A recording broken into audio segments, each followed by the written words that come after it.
Rousseau. So now the man we've been speaking about, the best one-day batsman in the world, AB de Villiers, comes out. Look at that average, 51.2 over 174 matches, if you don't mind. 7,000 runs, 1800s, and the strike rate of just under 100. Extraordinary reading.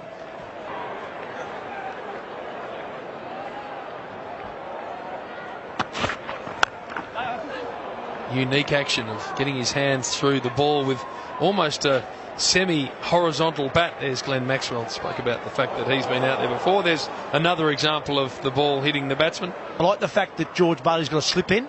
He also knows if he can get the Villiers early, probably goes on to win the game. There he goes in the air down the ground, and that is a good boundary. A long-awaited boundary to South Africa. And again, the sign from AB de Villiers. Well, that's going to break the shackles. That's what he does best. Use his feet, creates that bit of room, and then slaps it over mid-off for 4. Beautiful piece of time in there from AB de Villiers. That's what they need now. They need these two guys to bat for a long, long time. Rivalry. Watson continues. Oh, he's hit that so crisply. That's an easy shot for him. That's where he's so strong for that offside there. Just a bit of width again from Shane Watson. It's exactly how he started last over. Tries to change the pace, but there's just enough width for the batsman to free his arms. And interestingly enough, that's exactly how they started last over that Shane Watson bowled. With a boundary, that same spot was Amlar. 2 balls remaining. It's not a bad stroke either. Gee, he just finds the gap.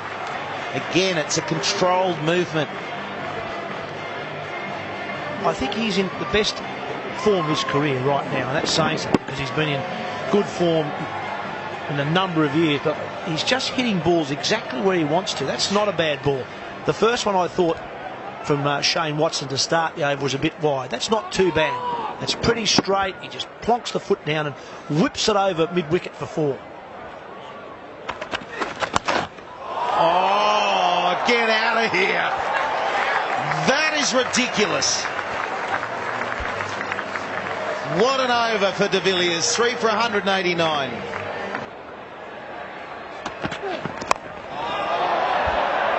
He wants to go that way, and it'll go for 4.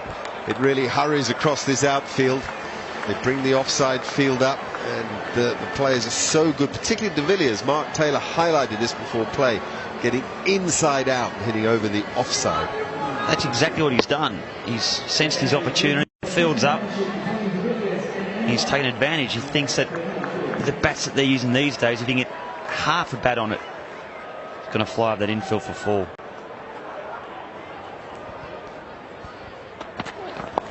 Brilliant. Boy, the work of genius. First one way and then t'other. This is great improvisation. The ball before, he definitely meant to work it over the offside. This one here, a bit of fancy footwork to start with. Marsh tried to react, and then just beautiful batsmanship skills. Tell you what, paying your money to come watch these guys play today, you've certainly got your money's worth. Soft. That's 4 more. This is a fantastic little onslaught from de Villiers, picking his moment. Marsh just quick enough to still come onto the bat. The field has to be set this way, and de Villiers taking advantage of it. Classy cricket. Well, that's the one before where he got inside. He faked the bowler to think he's going to go outside leg stump, use the pace, and he's meant that. He's meant to go over that sort of point region. He got it probably a little bit finer than what he first thought. This is this looks like the highlights.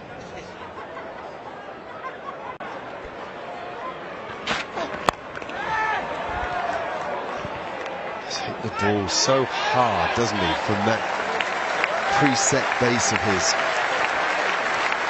3 for 200 in the pitch hard.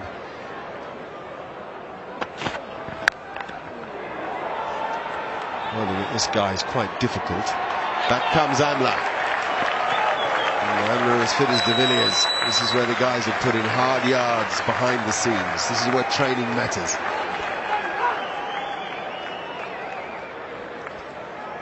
The second over of the batting power play. I really think AB de Villiers has helped Umla in a lot of ways by coming in and being busy, being able to rotate the strike. Umla went through a difficult patch where his strike rate slowed a little bit. Had 3 men outside the circle, then batting power play. That's 50 for AB de Villiers. It's a sparkler of an innings, and it's one that matches Steve Smith's earlier today. If you like, it cancels it out. 50 and 32 balls, 6 fours and a 6, and a job left to do here at Manuka. Gee, that's a good dig. That's why he's not too impressed. He's just a little raise of the bat. Job's only half done here. 32 balls. 2 run-out chances, and that half chance is a catch. That's out. That's out. Yep. So, does he review it? I think he does. I think given the importance of the moment, the importance of the man, the importance of this decision might define the match. Let's listen to the umpires. Gavin, we have an LBW review. Front foot, followed by spin vision. Thank you.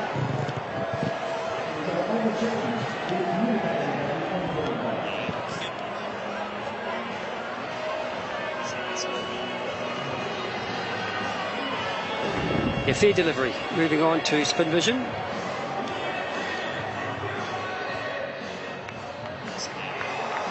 Doesn't look like any bat involved, but can we have hot spot, please? No hot spot. No hot spot. Can we move on to eagle eye, please? Pitching. Impact in line. Hitting the wickets.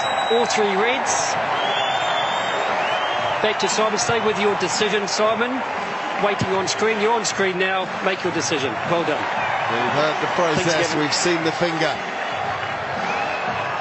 Kane Richardson has had a good comeback from a difficult start. He has the biggest fish of all. It's 4 for 224.